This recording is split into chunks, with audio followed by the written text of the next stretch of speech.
Let's welcome the next demonstration given by Long Honghang Benny, Long Yu-san.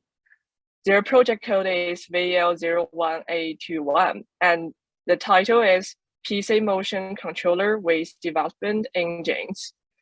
Group 2, please start your presentation now, and remember to turn on your microphone and camera. Share the PowerPoint if you have one. Thank you. So greetings, and does everyone can see my share screen? Yes, we can see your screen. Okay, thank you. So good afternoon to everybody, judges, professors, and visitors, and fellow students. We are group VL01a. I am Benny Leung, and this is my group. Hello, I'm Sam. We will be presenting on the student proposed project, Vog-Mocap, a PC motion controller with a game development engine. Vog-Mocap aims to increase the accessibility of VR game development, growing the VR indie game step scene. Our approach is to make tracking hardware more affordable. As high-precision equipment costs more, we will design a motion tracking device consists of multiple less precise but cheaper options. By combining both inertial and optical sensors, we hope to achieve high accuracy on par with expensive equipment using low-grade device. And with our custom game engine, we will aim to raise interest in VR games. Compared to traditional or game engine in the market, we will also have more control with our self-made game engine in terms of graphic effect integration and code optimization to reduce the latency.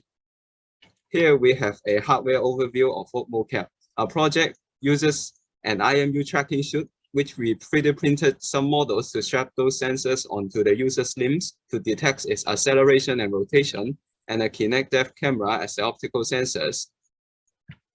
The position data obtained from this sensor is sent through the serial channel to the PC as input for game control. Next, we have prepared a video to showcase our software system.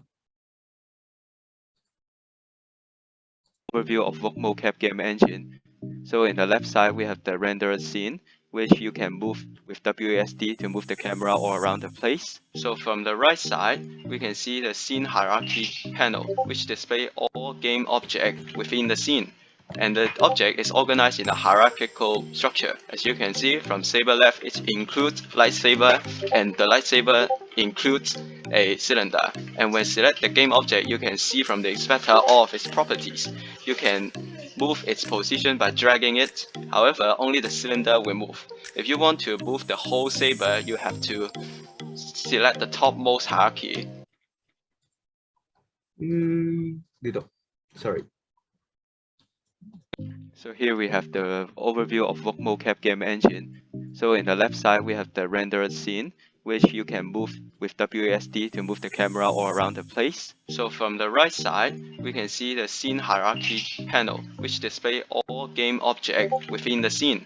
And the object is organized in a hierarchical structure. As you can see from saber left, it includes lightsaber, and the lightsaber includes a cylinder. And when select the game object, you can see from the inspector all of its properties. You can move its position by dragging it. However, only the cylinder will move. If you want to move the whole saber, you have to select the topmost hierarchy. And by clicking the X button, you can reset its position.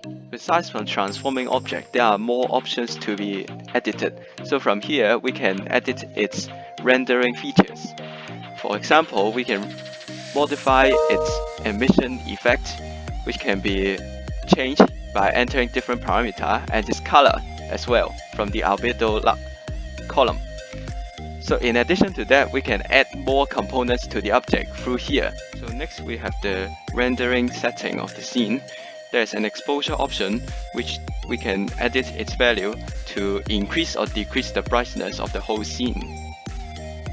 And there are many other rendering effects we can tune with this setting. Lastly, we have the performance monitor, which helps us keep track on how many FPS our game engine is currently running on.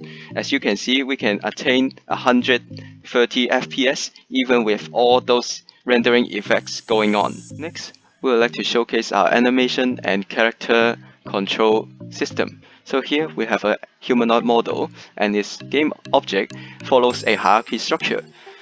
So here we can rotate our neck to shake our head, as well as rotate our shoulder to move our whole hand.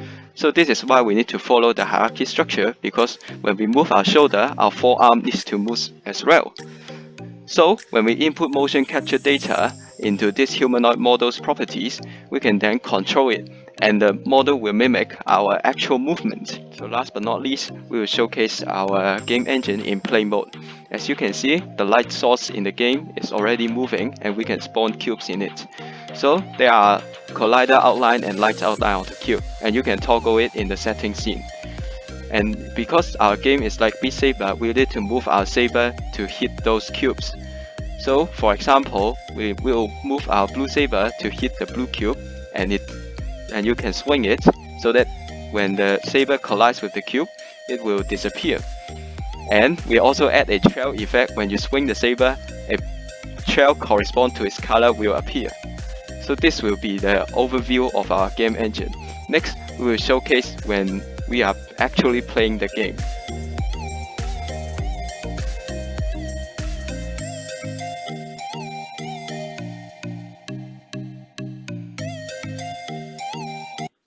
Okay, so thank you very much. So we can say in all the final product of Vog-Mocap can fulfill our objective. With easy to assemble hardware and an open source game engine, we can make mocap game development more accessible to amateurs and enthusiasts who can further expand upon our idea and modify it to suit their needs, as all of our code is open source in GitHub. We hope that our project can contribute to the growing VR game community. Thank you all for listening. Thank you for your presentation. Now it's time for a Q&A section. Anyone who have questions can directly ask the demo group.